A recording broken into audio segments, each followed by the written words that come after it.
நீங்கள் தவறவிட்ட எபிசோடுகளை இப்பொழுதே காணுங்கள் உங்கள் Tandivan.com மற்றும் Tandivan யூடியூப் சேனலில்.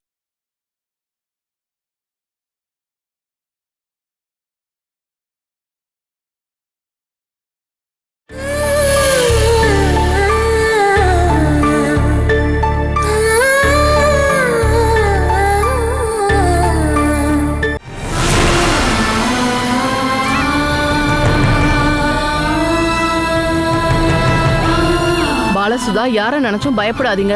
தைரியமா சொல்லுங்க. உங்களை அந்த மாதிரி யாராவது டார்ச்சர் பண்றாங்களா என்ன? டார்ச்சர் பண்ணிருக்காங்க. நான் அப்படி சொன்னா நீங்க என்ன நடவடிக்கை எடுப்பீங்க? குற்றவாளிக்கு சட்டப்படி தண்டனை கிடைக்கும். அதுக்காக நான் அனுபவிச்ச அவமானமும் வேதனையும் இல்லாம போயிடுமா? உங்களுக்கு அக்கிரமம் நடந்திருந்தா கண்டிப்பா நாங்க ஆக்ஷன் எடுப்போம். தண்டனையும் குற்றமும் வேண்டாம். என்னுடைய ஃபியூச்சருக்காக, என்னுடைய குழந்தையோட பாதுகாப்புக்காக உங்களால என்ன பண்ண முடியும்? உங்களால இங்க வாழ முடியாதுன்னு சொன்னா உங்களோட சொந்தக்காரங்க வீட்டுக்கு நாங்க கூட்டிட்டு போய் விட்டுருவோம். எனக்கு பாதுகாப்பும் தர, ஆதரவும் தர சொந்தக்காரங்க யாரும் இல்லை. அப்படி இருக்கிறவங்களுக்கு மறுவாழ்வு கொடுக்கதான் சென்னையில எங்களுக்காக ஒரு ஷெல்டர் இருக்கு. பாலசுதாவுக்கு ஆட்சி பண்ண இல்லைன்னா நாங்க அங்க கூட்டிட்டு போறோம். ஷெல்டர், தங்கும் விடுதி. எத்தனை நாளைக்கு தங்க வைப்பீங்க? ஒரு பொண்ணுக்கு உதவி பண்ண அவளுக்கு ஜென்மம் கொடுத்து அவங்க அப்பா அம்மாவாலேயே முடியல. பொண்டாட்டிய பாதுகாக்க அவளுடைய புருஷனாலேயே முடியல. அப்படி இருக்கும்போது கர்ப்பிணியா இருக்கிற ஒரு பொண்ணுக்கு கமிஷனால என்ன உதவி பண்ண முடியும்? பாலசுதா, நீங்க எமோஷனலா பேசாம எங்களோட கேள்விக்கு சரியான பதில சொல்லுங்க.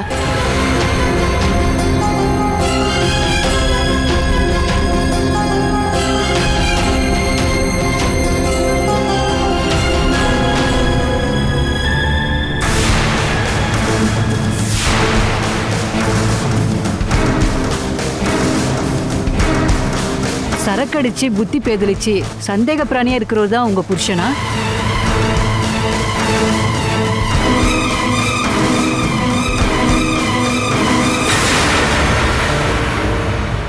இல்ல.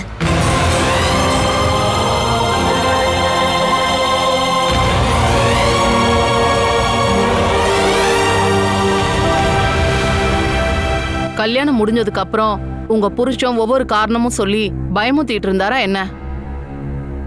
குழந்தை வயித்துல இருக்கும்போது கட்டாயப்படுத்தி அபார்ஷன் பண்ணாரா என்ன?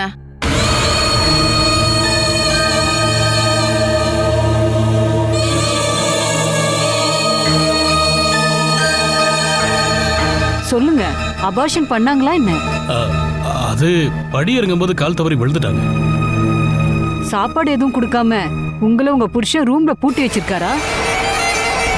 இவர் பேச்ச கேட்கலனா கர்ப்பத்துல இருக்க குழந்தைய கொன்னுடுவேன்னு மிரட்டுறாரா என்ன?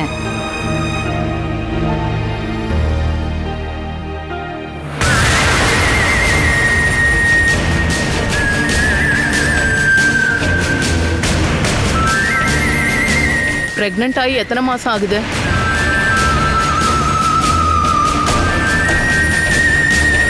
உங்க காதுல கேட்கலையா? பிரெக்னன்ட் ஆகி எத்தனை மாசம் ஆயிடுச்சுன்னு கேட்டோம். 7 மாசம். ஹாஸ்பிட்டல் போய் செக்அப் பண்றீங்களா இல்லையா?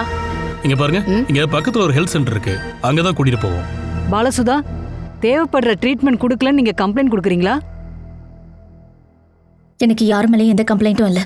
இங்க இப்ப வேற யாரெல்லாம் தங்கியிருக்காங்க?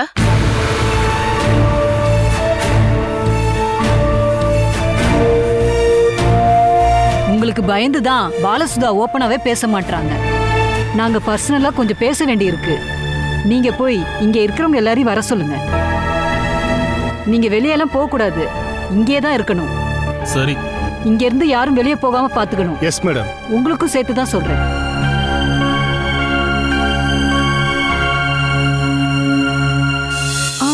அவங்க இப்ப பாலாக்காவை என்கொயரி பண்ணிட்டு இருக்காங்க. அதான் உண்மை. அதெல்லாம் உண்மைன்னு சொல்ல முடியாது. இந்த ஊர்ல முக்காவாசி பேர் நமக்கு எதிராக தான் இருக்காங்க. ஒருத்தன் பொண்டாட்டிய ரூம்குள்ள வச்சு டார்ச்சர் பண்றான், இன்னொருத்தன் எங்க இருந்தோ ஒரு பொண்ணை கூட்டு வந்து வீட்டுல வச்சிருக்கான்னு கம்ப்ளைண்ட் கொடுப்பானுங்க. இந்த மாதிரி நம்ம மேலேயே நிறைய பேர் கம்ப்ளைண்ட் கொடுப்பானுங்க. நம்ம சட்டப்படி தானே கல்யாணம் பண்ணிருக்கோங்க. ஐயோ, என்ன சட்டப்படி? ரிஜிஸ்டர் ஆபீஸ்ல போய் கையெழுத்து போட்டிருக்கோம், யாருக்கும் தெரியாம கோயில்ல போய் மாலையை மாத்திக்கிட்டோம். இதுதான் கல்யாணமா? ஏண்டி, உன்னை நான் தூக்கிட்டு வந்து கட்டாயப்படுத்தி உன் கழுத்துல தாலி கட்டணும்னு உங்க வீட்டுல இருக்கவங்க கம்ப்ளைண்ட் கொடுத்தாங்கன்னா அவங்க வந்து உன்னை கூட்டிட்டு போயிடுவாங்க. மறுபடியும் உன்னை கூட்டிட்டு வர நான் தான் கேஸ் போடணும். நான் உங்களை விட்டு போக மாட்டேங்க. போகக்கூடாது. ஒருவேளை அவங்க இந்த வீட்டு முழுக்க செக் பண்ணி நம்மளை கேள்வி கேட்டாங்கன்னா நான் இல்லாம உன்னால வாழ முடியாதுன்னு நீ அவங்க கிட்ட ஸ்ட்ராங்கா சொல்லிடணும். அத நான் கண்டிப்பா சொல்லிடுவேன். இவங்க முன்னாடி மட்டும் இல்ல, எல்லார் முன்னாடியும் நான் அப்படிதான் சொல்வேன். நீங்க இல்லாம என்னோட வாழ்க்கையே இல்லங்க. மெதுவா பேசு, அவங்க கேட்க வாய்ப்பு இருக்கு. நீங்க எதுக்கு பயப்படுறீங்க? என்ன யாரும் பிரிச்சு கூட்டிட்டு போக மாட்டாங்க. போனா நான் அவ்வளவுதான். வீட்டுக்கு போனா உன்னோட அப்பா உன்னை பிரெயின் வாஷ் பண்ணி சரி பண்ணிடுவாரு. நான் கஷ்டப்பட்டது எல்லாமே வீணா போயிடுமே. என்ன? நீ இங்க இருந்து போயிட்டீனா என்னோட வாழ்க்கை வீணா போயிடும்ல. நான் இல்லாம உங்களுக்கு வாழ்க்கையே இல்லைன்னு எனக்கு தெரியும். நான் எங்கேயும் போக மாட்டேங்க.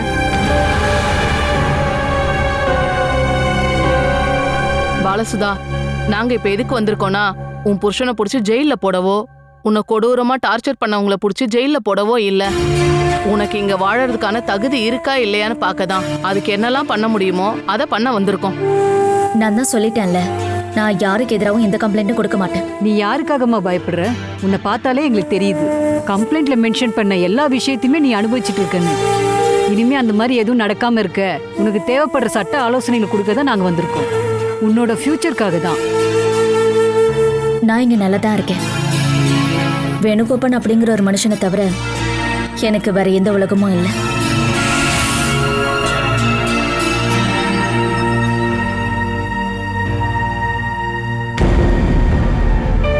இவன் என் மூத்த பையன், அவன் பொண்டாட்டி. இன்னொரு ஆள் இருப்பாங்கல்ல? இவ எனக்கு ஒரே ஒரு பொண்டாட்டி தான். இன்னொரு பையனும் அவரோட பொண்டாட்டி இல்லையா? ஓ, அவனா? அவன் பொண்டாட்டி வீடு வரைக்கும் போயிருக்கான். சாயந்தரம் தான் திரும்பி வருவான். இந்த வீட்டோட கொட்டகையில பாலசுதா கொஞ்ச நாள் தங்கியிருந்தாங்கல்ல, அது எதுக்காக? அது இந்த வீட்டுக்குள்ள கொஞ்சம் சூடா இருக்கும். பாலா மட்டும் இல்ல, வேணு கூட அந்த கொட்டையில கொஞ்ச நாள் தங்கி இருந்தான். அங்க இருந்தா நமக்கு நல்ல காத்து கிடைக்கும். உங்க எல்லாரோட சைடுல இருந்தும் பாலசுதாக்கு நீங்க டார்ச்சர் கொடுத்திருந்தீங்களா?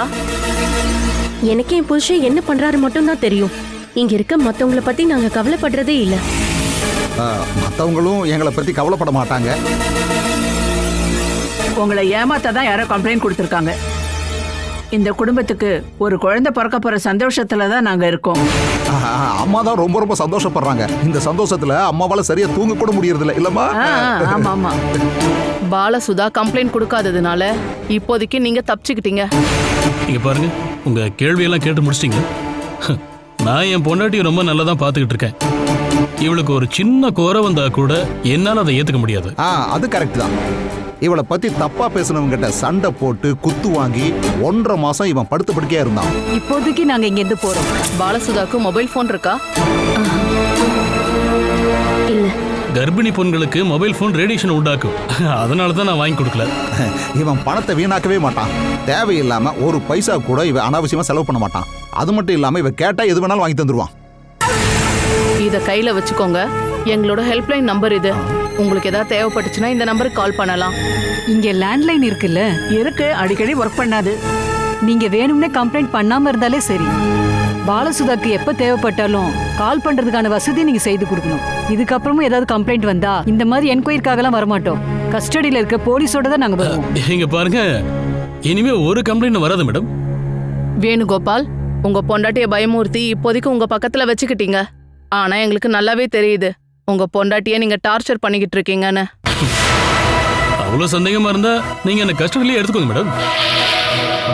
நல்லவனா மாறுறதுக்கும் பொண்டாட்டி கிட்ட கொஞ்சம் பாசம் காமிக்கிறதுக்கும் உங்களுக்கு கிடைச்ச வாய்ப்பா நினைச்சுக்கோங்க. எப்பவுமே இந்த மாதிரி வாய்ப்பு கிடைக்காது. அதனால பார்த்து வாழ கத்துக்கோங்க. பாலசுதாக்கு இங்க எதுக்கும் எந்த பிரச்சனையும் வரக்கூடாது. பாலசுதா, தைரியமா இருமா. யாரை பார்த்தும் பயப்பட வேண்டாம். உன்னுடைய எல்லா தேவைக்கும் நாங்க கூட இருப்போம். நீ இங்க பாதுகாப்பா இருக்கன்னு கமிஷனுக்கு தெரியற வரைக்கும் நாங்க வாட்ச் பண்ணிட்டே தான் இருப்போம். நீங்க தைரியமா இருமா. வாங்க போலாம். போயிட்டு வரோமா?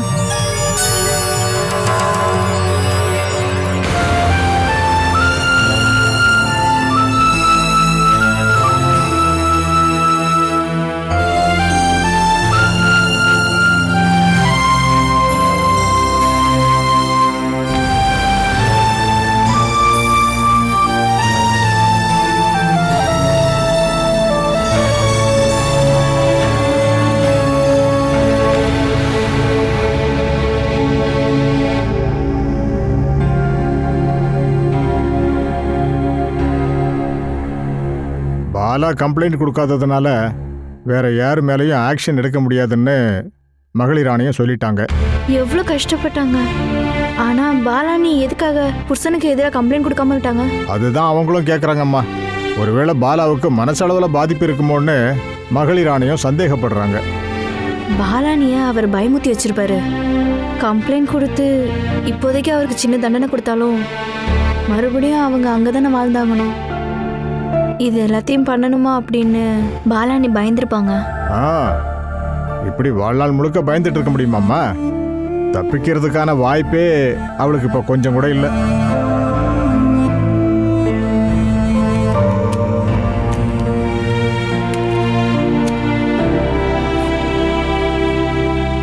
லாலி எங்க போயிருக்காங்க? நான் கூப்பிட்டிருக்கேன், அவ இப்ப வருவா. நீ நினைக்கிற மாதிரி சமையல் இந்த மாத்திரை எல்லாம் சாப்பிடுவான்னு எனக்கு தோணல. அதனால தானே நான் வேற வழியை பாக்குறேன். டெலிவரி வரைக்கும் கொடுக்க சொல்லி டாக்டர் சொல்லியிருக்காரு. அப்பதான் வித்தியாசம் ஏற்படும். அவளுக்கு ஹாஸ்பிட்டல்ல வச்சு ட்ரீட்மெண்ட் பார்க்காம அவளுக்கு இந்த நோய் குணமாகும்னு எனக்கு தோணவே இல்லப்பா. நீ கவலைப்படணுங்கிறதுக்காக நான் சொல்லல. நாம தான் அவளோட நடவடிக்கையை பார்த்துக்கிட்டு இருக்கோம்ல. வெறும் மாத்திரையை மட்டும் சாப்பிட்ட எல்லாம் சரியாக மாட்டா. அவ நல்ல ட்ரீட்மெண்ட் கொடுத்தா மட்டும்தான் சரியாகும். எப்படிமா இந்த நிலைமையில அவளை ஹாஸ்பிட்டல் கூட்டிட்டு போக முடியும்? ஒரு அயன் மாத்திரை கூட அவ சாப்பிட மாட்டா. இதுக்கு மட்டும் தயாரா இருப்பாளா? இவ கர்ப்பமா வேற இருக்கா, இல்லனா கட்டாயப்படுத்தி கூட கூட்டிட்டு போலாம். அந்த ஒரே ஒரு காரணத்துக்காக தான் நாம எல்லாத்தையுமே சகிச்சிட்டு இருக்கோம். இந்த மெடிசனை கொடுத்து டெஸ்ட் பண்ணுவோம். கண்டிப்பா ஏதாவது பலன் கிடைக்கும். மேடம், என்ன கூப்பிட்டீங்களா? உன்கிட்ட ஒரு முக்கியமான விஷயம் சொல்றதுக்காக தான் நாங்க கூப்பிட்டோம். என்ன விஷயம்? லாலி இங்க பாருங்க, 2 சைஸ் டேப்லெட் இருக்கு. இந்தாங்க. இத காலையில ஒன்று சாயங்காலம் ஒன்று சமையலுக்கு கொடுக்கணும். என்ன சார் இது? சமையலி மேடம் வயித்துல இருக்க குழந்தைக்கு ஆபத்து தரக்கூடிய மருந்தா இது? இதெல்லாம் ஒரு ஆபத்தும் வராது. இதெல்லாம் என்ன மருந்து சார்? வைட்டமின் மாத்திரைங்க தான். சமையலி சரியா சாப்பிட மாட்டாள்ல, கொஞ்சம் வைட்டமின் ஆச்சு உடம்புல சேரட்டும். அதான் நல்லது. தூக்கம் இல்லாதனாலதான் அவ இந்த மாதிரி எல்லாம் பண்ணிக்கிட்டு இருக்கா. அது சத்தான சாப்பாடு சாப்பிடுறது இல்லல்ல. அதுக்காக தான் இந்த சத்தான மாத்திரைங்க. அப்படியா? நான் கூட கொஞ்சம் வீக்கா தான் இருக்கேன். நான் உங்களுக்கு ஒன்றும் சத்து மாத்திரை எல்லாம் கொடுக்கல. எனக்கு தெரியும் சார். மத்தவங்க பொருள் எல்லாம் அவளை சீக்கிரம் இந்த லாலி கையில கூட எடுக்க மாட்டா. இது கரெக்டா நான் செமிலி மேடத்துக்கு கொடுத்துட்றேன். நாங்க கொடுத்தா சொல்லி கொடுக்காத, சாப்பிட மாட்டா. அதானே உண்மை. நீங்க பச்சை தண்ணியே எடுத்துட்டு வந்து கொடுத்தாலும் நான் அதை குடிச்சிட்டு எந்த பிரச்சனையும் இல்லைன்னு சொன்னாதான் மேடம் அதை குடிப்பாங்க. எப்படியாவது நீ இதை சமையலியே சாப்பிட வைக்கணும். நான் எப்படி சாப்பிட வைக்க? ஒருவேளை பசுவோ ஆடாவோ இருந்தா பழத்துக்குள்ள வச்சு மாத்திரையை கொடுக்கலாம். இவங்க அப்படி இல்லைல்ல. தண்ணிலேயே டீலியோ கலந்து கொடுத்தாலே போதும் தான். அப்படி சமையலுக்கு ஏதாவது சந்தேகம் வந்தா நீ தான் இந்த எல்லா மாத்திரையும் வாங்கிட்டு வந்தேன்னு சொல்லு. எந்த காரணத்தை கொண்டும் ஸ்ட்ரிப்பை பாத்திரக்கூடாது. நான் இதை காட்ட மாட்டேன். என்ன 100% நீங்க நம்பலாம். இது எல்லாத்தையுமே செமிலி மேடத்தை சாப்பிட வைக்க வேண்டியது என் பொறுப்பு. அப்படின்னா நீ ரூமுக்கு போ. அதிக நேரம் நீ எங்க கூட இருந்தா அவளுக்கு சந்தேகம் வரும். சார், சம்பளம் அதிகமா தரேன்னு என்ன நிறைய பேர் வேலைக்கு கூப்பிடுறாங்க. இந்த மாசத்துல இருந்து எனக்கு சம்பளம் கொஞ்சம் ஏத்த முடியுமா சார்? அதெல்லாம் யோசனை பண்ணலாம். முதல்ல நான் சொன்னது செய்யுங்க, போங்க. அப்புறம் இந்த மாத்திரையெல்லாம் சமையலி பார்க்க கூடாது. அது நான் பாத்துக்கிறேன். இவ ஒழுங்கா செய்வாளா? வேற வழி இல்ல. இதை தவிர வேற ஆப்ஷனும் நம்ம கிட்ட இல்ல.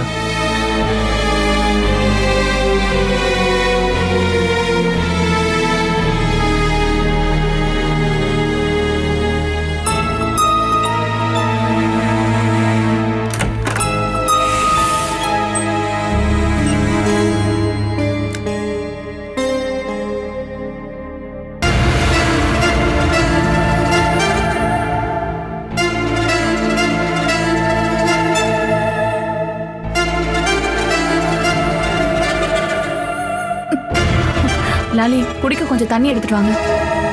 நான் தண்ணி குடுக்கறதுக்கு முன்னாடி ஒரு விஷயம் சொல்ல விரும்புறேன்.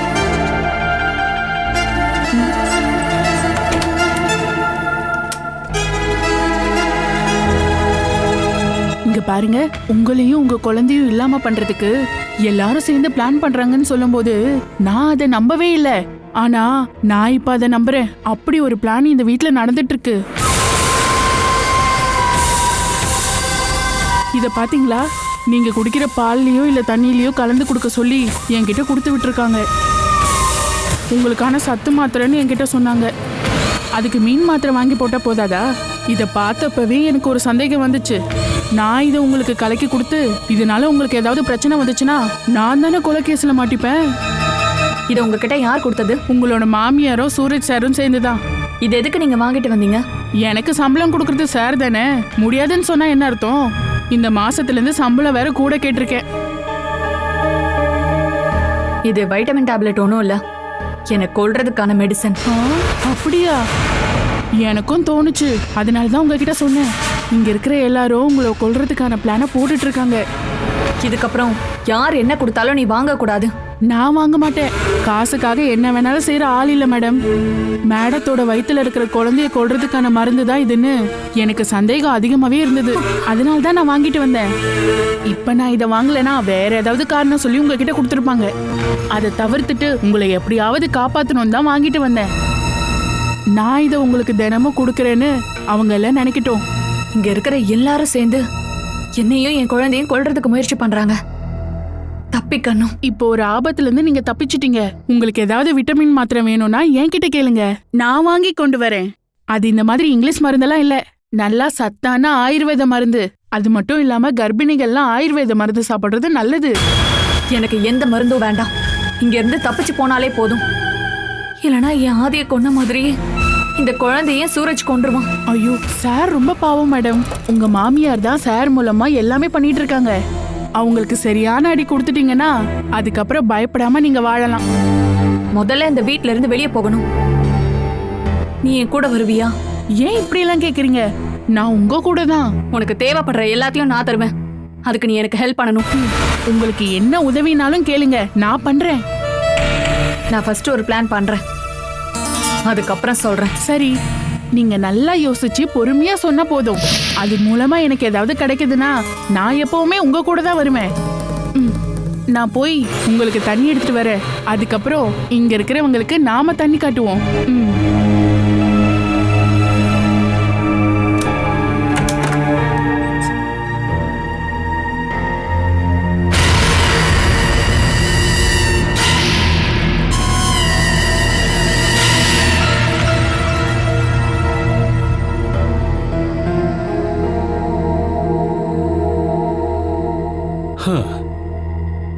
அப்படின்னா நீ என்னை பார்த்து இன்னும் பயப்படுறல? அதனால தானே மகளிர் ஆணையம் வந்தப்ப நீ பயந்துகிட்டு கம்ப்ளைண்ட் கொடுக்காம விட்டுட்ட. அது உங்களுக்காக பயந்து இல்ல. பின்ன உனக்கு வேற யாரு மேலடி பயம்? நீங்க என்ன கொடூரமா டார்ச்சர் பண்ணீங்கன்னு அப்படின்னு சொல்லியிருந்தா நீங்க நேரம் ஜெயிலுக்கு போயிருப்பீங்க. ஆமா ஆமா, நல்லதுதான். அப்படி நீ கம்ப்ளைண்ட் கொடுக்கறதுனால அவங்க ஒன்னும் தூக்கில போட மாட்டாங்க. அதிகபட்சமா ஒரு கேஸ் போடுவாங்க. கோர்ட்லயோ இல்ல கமிஷன்லயோ கூப்பிடும்போது நான் ஒரு மன்னிப்பு கடிதம் கொடுத்துருவேன். போதில் அந்த மாதிரி பண்ணிட்டேன், இனிமே அப்படி பண்ண மாட்டேன்னு சொல்லிடுவேன். அதுலயே அந்த கேஸ் முடிஞ்சு போயிருண்டே. அது எனக்கு தெரியும். அதிகபட்சமா 2 வருஷம். அந்த டைம்குள்ள நீங்க எந்த கேஸ்ல இருந்து வெளியில வந்துருவீங்க.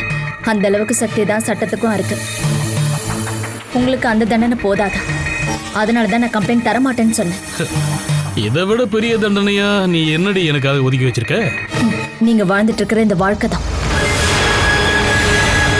வேற எது மேலேயும் உங்க கவனம் போகாம பாலா மேல கவனமா இருக்கிற மாதிரி நான் உங்களை கொண்டு வருவேன். வெளியில போகிற வழியெல்லாம் மறந்து போயிட்டு அந்த உலகத்துல மட்டும்தான் நீங்க சுத்தி திரிஞ்சுக்கிட்டு இருக்கணும். அப்புறம் ஒரு குளவி மாதிரி நான் உங்களை கொட்டிக்கிட்டே இருக்கணும்.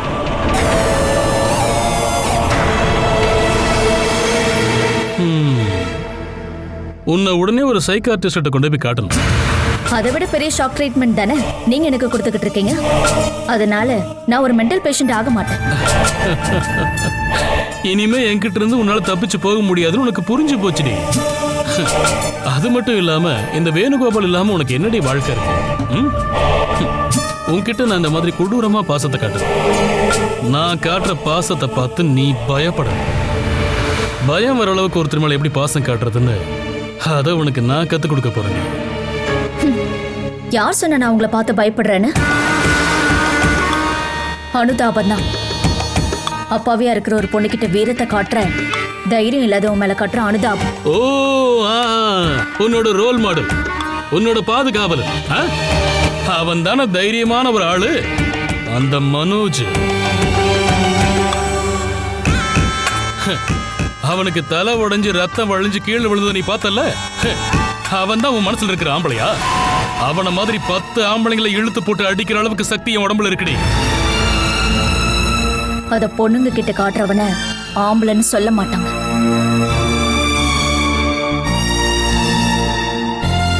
உன் அக்காவுக்கு தெரியாம தானே அவன் உன்னை மறைச்சு வச்சிருந்தா? ஓ, அவனோட கள்ளக்காதலி தானே நீயே? ஆனா அப்படியெல்லாம் சொல்லிருக்கவே மாட்டேன். யாருக்குமே தெரியாம நாங்க 2 பேரும் சேர்ந்து ரகசியமா எங்களால அங்க வாழ்ந்திருக்க முடியும். எதுக்காக நீங்க அங்க வந்தீங்க? மத்தவனோட காதலை உங்களுக்கு எதுக்கு? நீ அப்படியெல்லாம் என்கிட்ட தப்பிச்சிட முடியாது. உன்னை இங்கிருந்து கூட்டிட்டு போய் அங்க தங்க வச்சது மனோஜ் தானே அவன் பொண்டாட்டிக்கு தெரியாம இருந்துச்சுன்னா நான் அதை தெரிய வைப்பேன்.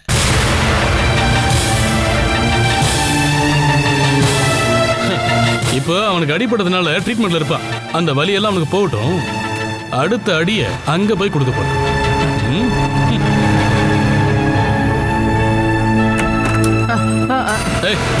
நீ எதுக்கு இங்க வந்து நாங்க பேசுறத ஓட்டு கேட்டுட்டு இருக்க? நீ வேலைக்கு போக வேண்டாமா?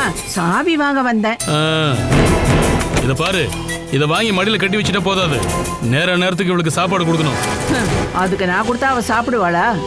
நீ ஒன்னும் அவ வாயில ஊட்ட வேண்டாம். செஞ்சு கொண்டு அவ ரூம்ல கொடுத்தா போதும். பசிக்கும் போது அவளே எடுத்து சாப்பிட்டுப்பா. குடுக்கற விஷயத்த நான் பாத்துக்கிறேன். கத்து தர்றத நீ ஏத்துக்கணும். நான் இன்னைக்கு ரீஜனல் மேனேஜரோட கோயம்புத்தூர் வரைக்கும் போறேன். திரும்ப நாளைக்கு தான் வருவேன். அப்படின்னா இன்னைக்கு ராத்திரி நீங்க இருக்க மாட்டியா? நான் இல்லன்னு நினைச்சுக்கிட்டு நீ பாலாவை சரியா கவனிக்காமல இருந்துடாத. அதனாலதான் உங்கள்கிட்ட குறிப்பா சொல்லிட்டு போறேன். அப்புறம் ராத்திரி அவ தப்பிச்சு போகாம பாத்துக்க. எப்படி போவா? சாவிதான் என்கிட்ட இருக்குல்ல. சாவி உங்ககிட்ட இருந்தும் ஒரு பிரயோஜனமும் இல்ல. கள்ள சாவி மூலமா திறந்து விடுறதுக்கு இங்க சில ஆளுங்களும் இருக்காங்க. அதனால நீ கொஞ்சம் கவனமா பாத்துக்க. நான் தான் பாத்துக்கிறேன்னு சொல்லிட்டேன்ல. இந்த மாதிரி நான் பாத்துக்கிறேன்னு சும்மா வாயில சொன்னா மட்டும் போதாது. அவளுக்கு சாப்பாடு கொடுத்ததுக்கு அப்புறம் ரூமை பூட்டிட்டு சாவியை எடுத்துட்டு வந்து இதோ இங்க உட்காந்து ராத்திரி முழுக்க காவல் காக்கணும். தூங்காம காவல் இருக்கணுமா? என்ன இது செய்யறது உனக்கு கஷ்டமா இருக்கா? இருக்கான்னு கேட்டேன். என்னப்பா கஷ்டம்? நான் இங்க தூங்காம காவல் இருக்கேன். இருன்னு சொன்னா இருந்தாகணும். காவலுக்கு இருக்கும்போது நீ தூங்கி தொலைச்சு அந்த சமயம் பார்த்து பாலா தப்பிச்சு போயிட்டான்னு வை. அப்புறம் அம்மானு கூட பார்க்க மாட்டேன். தூக்கி கொண்டு போய் அந்த ஏரியில போட்டுருவேன். புரிஞ்சுதா?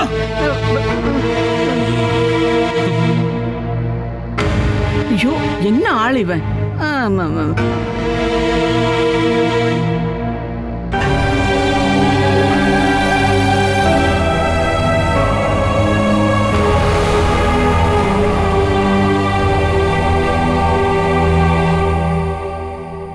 Catch us on TV, Tandivan.com, Facebook and YouTube.